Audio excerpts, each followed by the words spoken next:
Welcome to episode 3 of First Year Pros. Today's guest is going to be Braxton Bokos, our youngest pro so far on this channel. So let's give him a warm welcome and get started. All right, do the quick little intro here. All right, Braxton Bokos, 2022 pro debut, Boulder, Colorado. Go ahead and introduce yourself. Hello, I'm Braxton Bokos. I am 18 years old and I'm a professional triathlete living in Boulder, Colorado, originally from Chicago, Illinois. Awesome. So you had a pretty good first season from what I could find, at least. First pro race was in Long Beach, California, the Continental Cup. I think that was a sprint. Then your second race, you pulled an overall win at the Chicago Tri, which was an Olympic. And then you proceeded to do your long course debut at Clash Daytona near the end of the year and pulled top 20. That all right there? That is correct, yes. Sweet. Well, let's start there then, and tell me about any of those races that really stood out. Especially that first race racing as a pro. Yeah, for sure. I think I moved out here in February. I originally I've always grown up doing triathlon, but it always came second to swimming. As any American athlete would know, Title IX and NCAAs is a huge thing going on right now with the equivalency between men and women's scholarship. And unfortunately, there's not any money in the sport of triathlon at the moment for men. Yeah. And I've always just swimming came first because that my goal was to always go and compete in college in the swimming, in the sport of swimming, and follow the steps of my parents who both swam collegiately. Basically, after my middle senior year, I realized that swimming probably wasn't going to be something that I wanted to do for 4 more years. So I committed to go to University of North Carolina or University of Queens in North Carolina, which actually went to NC State with North Carolina boy myself. Yes. Unfortunately, I was committed there, and in February, I decided to graduate a semester early to move out to Boulder to train with my coach full time, getting ready to go to North Carolina. And quickly, months after, I realized my relationship with my current coach, Ian, and I were building very strongly and was having a great season with getting my pro license in May and just seeing a lot of daily upgrades in my personal body, as you could say. Like I was just getting in the best shape of my life because I was a triathlete for basically 6 months of the year and a swimmer 6 months of the year, but it was always, like I said, swimming came first. So that was where majority of the hours came each week. That being said, it was a good adjustment. I did see some things that I did wrong in the beginning of of my career of starting as a triathlete, like full time. A little bit too much intensity. Yes. And yeah, I mean, basically it quickly realized through the middle of the summer that it was best for me to stay in Colorado to train with my group of athletes that I have next to me every day and hold on and uncommit from Queens with no bad blood. I still hold a great relationship with the head coach, Sonny, as he coaches one of the female star athletes over there for Queens. So it might be something for my future years in college, but at the moment I'm trying to boost my athletics and the sport of triathlon and becoming to try to build a name for myself as a professional. I mean, for getting a pro card at 18, that itself is extraordinarily impressive. So, I mean, kudos on that for sure. Starting at the right age, already making a name for yourself. Thank you. And you kind of went into some questions. Other questions I had was, how you got into triathlon. So it sounds like you were primarily a swimmer first, but when did you do your first try? I did my first try when I was actually 7. So I've grown up doing Wow. triathlons my whole life. My family's all back in Chicago, and I grew up in the triathlon industry. My parents own a chain of retail stores that sell triathlon sporting goods. Okay. So I grew up at all the expos of Ironman events. I grew up at back in 2015 when they had the ITU event in Hmm. Chicago. So I've seen the sport since I was kicking in a little bike with training wheels on. So That's pretty I've awesome. sport every second that I've been awake, and um, have lost no interest in it. Okay, that was Um, gonna be my next question. Is hopefully you still love it, especially getting the pro. yeah, no, it's definitely like this is a dream come true, being able to train with the group that I train with now, and being able to consider this as like my life and hopefully a sustainable job for my future. Um, and it's just like something, like I said, I have dreamed of. Swimming was always that priority, but now that I was given the gift to be able to do triathlon full time, it's definitely like a blessing, Hmm. and don't see myself getting burnt out anytime soon, because as I've done triathlon since 7 years old, I Amount of still time. feel like I'm learning so much because this is my first year of being a triathlete full time. So it's like I've learned so much more about my body and the balance between time management with school and training 3 sports instead of primarily swimming.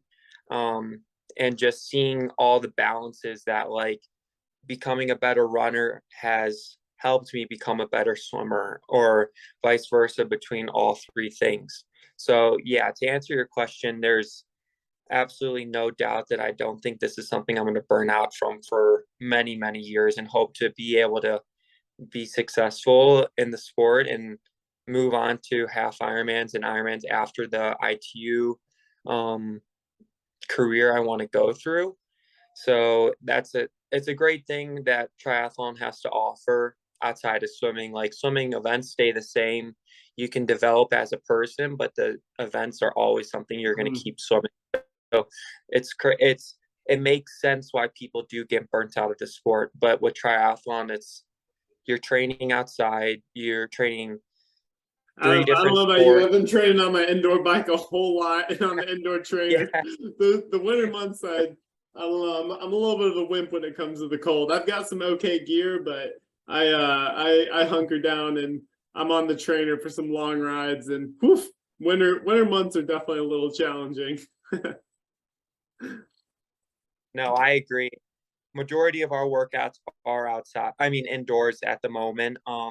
We do swim outside though at Rally Sport, the health club in Boulder, which is it's a great pool, and it's a cool atmosphere just being able to train with in the same pool as all of these legends that you just see as like at first when I first came out to Boulder, seeing these athletes, um, and now becoming friends with them, and like I looked up to them for many years before. It's just like a lot has happened in a year, and I'm still starstruck. It's gonna be Um, you one day. People are gonna be looking up to you. uh, You're gonna see your well, name on all the big banners. maybe. I believe in it. I believe in it. So Thank you. earlier you had a brief mention about doing ITU as well as doing some of the longer distance courses. So in this first year, I briefly looked in, saw a couple different races. I mean, ranging from sprint, Olympic to doing long course. Where do you want to focus in the next couple years, and then where do you see yourself growing from there? Yeah, it's really hard to say at the moment. It's been actually a conversation that my coach and I have been going back and forth on for a few meetings this past couple weeks. There's just a lot of opportunities coming about in the non-draft scene, especially with like the PTO. Not that that's a level that I think I can make yet, but it's a matter of building the name and that sort of industry to potentially getting some good races under your belt to getting into the ranking system that gets you in to these big prize purse events that can really, you do one good race there and it could totally set you up financially and building just a name outside of just winning the large amount of like sport, like the prize purses in these events is just is crazy, but it's a matter of A like, lot more than Ironman offers. yeah, sure, it's a matter of just like seeing athletes building a name outside of just their, or making money outside of just the winnings now. For example, like seeing like a huge role model of mine is like Sam Laidlow, who's a young guy who really put himself out there this year. He raced a few good races and like you see him now signing these huge contracts with big companies. Just you could say off of Kona, but also just a few races could really change your whole Mm-hmm. name and really become um comfortable and not be living off of bank loans to try to make it work, as you hear some of Right. these stories of other athletes.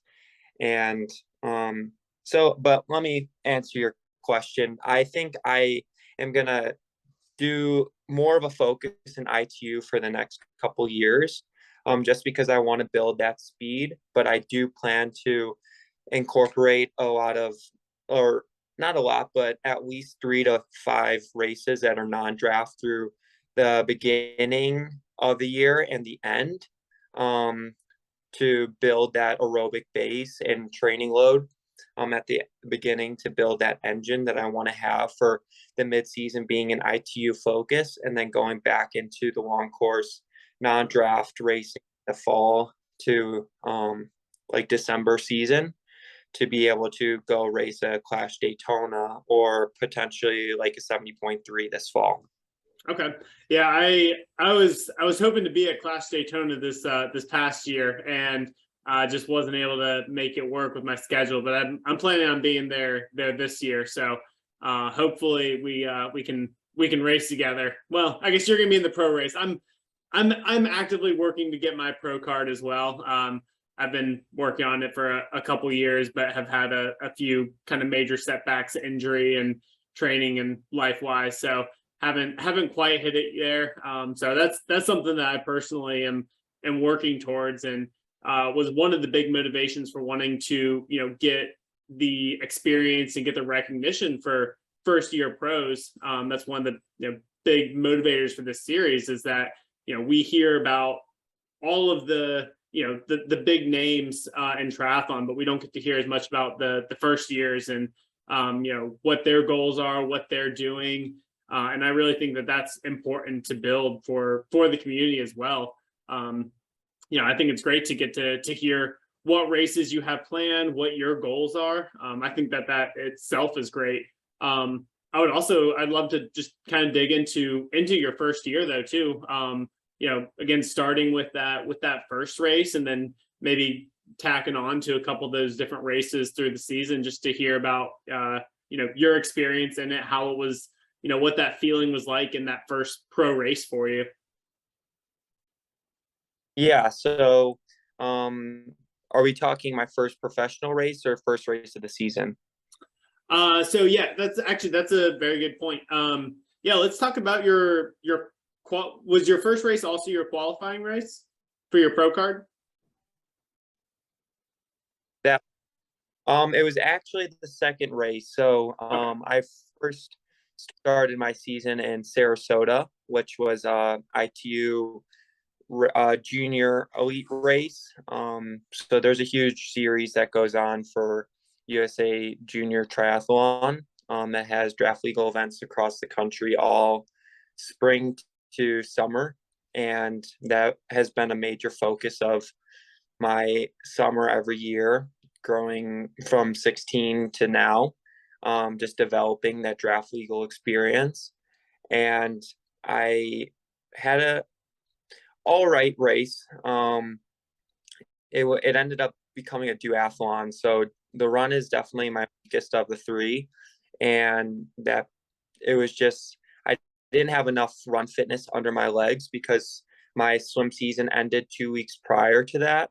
So I was training off of just the swim fitness and a little bit of bike fitness, but it's just hard to incorporate running and biking training when you're tapering down for your last swim meet of your career as Right. a peer. Um, so that was an all right event. I think maybe got like top 25 in that. Got it just kind of like a building block into the season. I raced in Richmond, Virginia, which was I think April 30th this year, which was a junior development race along with the elite development race, which was the professional license qualifier. So I did 2 races in the same day. Actually, in the morning I did my race, which was a sprint non-draft, and that was also the qualifier for Junior Worlds. So that was my main focus of why I decided to come out to Boulder, because I really wanted to target that event. I ended up getting 5th there, which got me a discretionary spot at the World Championships. Thank you. And then went home to the hotel for a few hours, then went back and raced the development event, which was a super sprint. And you had to basically get top 3 to get your pro card. And I ended up getting first non-professional, so second overall, but the first place guy already had his pro license. And yeah. That's awesome. Yeah, I mean, congratulations on that. That's pretty crazy. You got your pro card in the second race on the same day. That's pretty impressive. Thank you. Yes, it was definitely like I was going into it thinking that it was a huge stretch, but it really just hit me perfectly, and grateful that I had a good day on the day that it counted.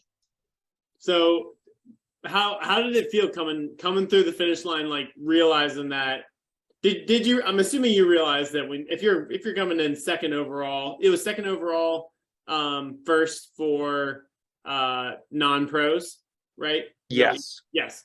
So I'm gonna say you Yes. knew when you were coming across that you had gotten your pro card. How did that itself feel? It really did not sit in until I went over to Mom, who was bawling her eyes out because she was so happy for me. And my dad he was kind of going the same way. But it was just like a matter of like the stars all aligning, to be like having a rough month, first month, like living in Colorado, more mentally than physically, just be leaving my family, missing big senior like events. Like the same day that I raced, that was the same day as senior prom back at my high school. So it's just like I devoted a lot of I made these choices and commitments towards my dream, and to be able to like fulfill my goals of becoming a professional, it really just helped. I don't know the correct word, but like just helped me know that I made the right decision of like skipping my last semester of high school with my friends since growing up to come and do this sport, and knowing that it was the correct decision. Yeah. Yeah, you certainly made a commitment, and you certainly put the dedication and the effort in, but it paid off. I mean, clearly it paid off. You were able to get your pro card because of that. So yeah, that's awesome. And hopefully there's no regrets with that. Yeah. No, yeah. Absolutely. Okay. And then so that transition then into your first pro race. How did that feel compared to like, other races that you had done before? Was it same story, different field, or did it just like have a different feel to it, getting to race as a pro? Definitely was a different feel. A feel in a good and bad way. Like it was a totally different ball game getting on, like just from the start of the race, like the lead up to the race, to going to the familiarization the day before and seeing all these athletes that were wearing country kits that were from different countries, and these people, like I said prior, to that you looked up to and you're going to be racing them tomorrow. So it was more of a starstruck feeling. Ended up just being a not necessarily a rude awakening, but just ways that I wasn't expecting. For example, like the swim was a lot more rough than expected, and um Due to weather or just due to having like a tighter pack than usual?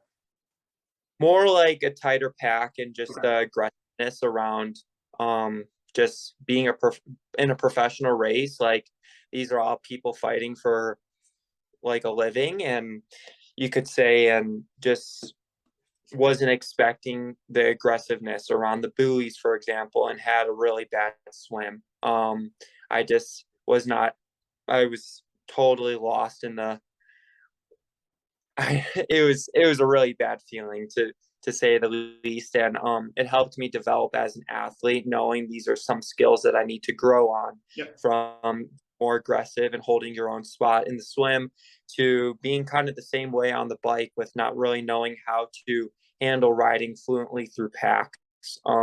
Since I'm a great, or one of the leading swimmers at most junior races, and in a breakaway every time, or potentially riding by myself, these were a lot of skills that I've lacked just growing up, because I never was that middle pack swimmer, and I ended up now getting to the point where I am a middle to front pack swimmer that will always have company. So it's building those skills from having that first race in Long Beach to then finishing my draft legal season in Missouri, and being able to develop those skills and be able to get better at it with my results and the efficiency between those two disciplines taught me a lot. But yeah.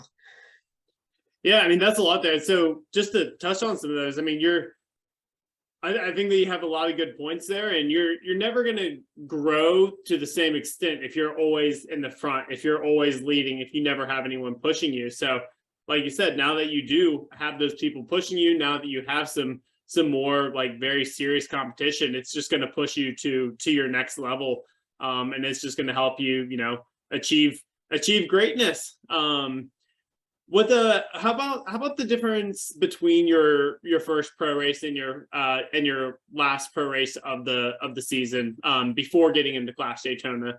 You said it was up in Missouri. Sorry, Yes, it was in Missouri. Missouri. Okay, cool. Yeah. So what about just the differences between those races for you? Yeah, I mean, definitely was going into the race with more consistent training, and the confidence that I've built the skill set to be able to learn how to swim more efficient in a group, in the lake or open water, to then be able, like, just technically coming out of the water from pack and leading that race. So that like gave me the content that I got better at that skill. And also with the bike, just being able to be the one who was aggressing others versus being the one who was getting aggressed. Um, so it was more of like, I was pretty happy with the result. I think I got 24th at that race, versus at Long Beach, I was maybe top 40. Not even sure on that one. So definitely was getting higher points and that. So putting myself on like the world ranking, and just being happy with knowing that I built those skill sets, and excited to see how like my winter training is going to go, Mm-hmm. and starting a new season on a higher high. Yeah, yeah, I love to hear that. Yeah, it definitely sounds like you got a little bit more confidence through the season as well. And then I guess have you? I want to touch on the Clash Daytona too, because I'm super bummed that I missed it. I was really looking forward to doing that race. Like I said, wasn't able to do that one, but how did that how's that compare with the other races? It sounded like a pretty cool event in itself, and that was one that you did that was long course. And all these previous ones have been Olympic distance, right? Sprint distances. Oh, sprint Besides distance. Okay. Chicago Triathlon was a Olympic distance Yeah, non-draft. gotcha. Okay, well, yeah, then that's an even bigger jump up. Mostly doing sprint distances, and now at the very end of the season, deciding to do the Clash Daytona. What made you want to do that particular race, and how different was it from your other ones? I mean, besides just the specific distances. For sure. No, it was definitely like a fun lead up. So basically I was pretty structured to doing my own workouts, as everyone else in my training squad was training more for short course still. And I was given a wild card spot at Clash Daytona. So I wanted to take advantage of that opportunity, and seeing the other athletes that I was going to be racing. It was more of going into the race to stack myself up against where do I hold with some of the best athletes in each discipline, from like Vince Louis as the best swimmer, people would argue, and best runner too. People that like Andrew Starkwitz, who's a strong cyclist, and Leo Berger, who was supposed to race there. So getting back to it, it was more of like I was excited to go through this 2 months that there was a difference of racing from Missouri to Daytona. It was definitely a time where I was so motivated to train, to the point where I was maybe too motivated, and overdoing some sessions. But I definitely learned a lot, enjoyed the process a lot more. It wasn't much more training from hours week to week, but the intensity, structure, and we wrote my training plan was definitely structured a lot differently. Yep. Something that I really enjoyed and want to try to integrate into my training plans for short course racing as well, with obviously more intensity. But the style was something that I know my body was reacting to the training a lot better. So I guess, yeah, to answer your question, it was the best 2 months of training that I've enjoyed through my career, and definitely paid off in the race. Yesterday we just had a trainer session, and I was watching the whole race back again, and it's just like something that I want to relive tomorrow. And like I see all these things that I did wrong, and it could leave me with like some hours that I can't sleep at night, because it's like, where would I be if I did this correctly? So yeah, it's hard to move on from those. Definitely been there before, but you can't let that, get in the way. You just got to move forward from it, and, learn from it, and fix those mistakes for the next race. For sure. Yes, exactly. And that's something I'm trying to get better at. Yeah. Which, now speaking of, just a couple more questions here is, what's your next race? How are you starting out the 2023 season? Yeah. So, it's really hard to tell right now. I'm waiting to hear back from, I'm not sure if I can really say yet, because I wasn't allowed to say on the previous race, but okay. Then it's in the US, but it's also on a track. So hopefully that race as well, if I can get a spot. Okay. And then I can make some guesses, but I won't say anything. Yes. And then also I think I'll be doing St. Anthony's, which is a non-draft Olympic distance in St. Petersburg, Florida, along with potentially 70.3 Gulf Coast, which is May 14th. Stepping up to the long distance, the mid to long distance. Yes. Yeah, personally, it's my favorite. I've done a couple sprints from here to there. I actually haven't done any Olympics yet, but I've done a couple fulls. But the half distance for me is just the sweet spot. I think the training load, the style of training, the intensity, all of it, just like it feels good. It's a good distance race. Yeah, I agree. And I hope that I can find that as a race that I can do, still developing, and then in the draft legal scene, but also being able to not have to totally restructure my training to go and try to race 70.3. Yeah.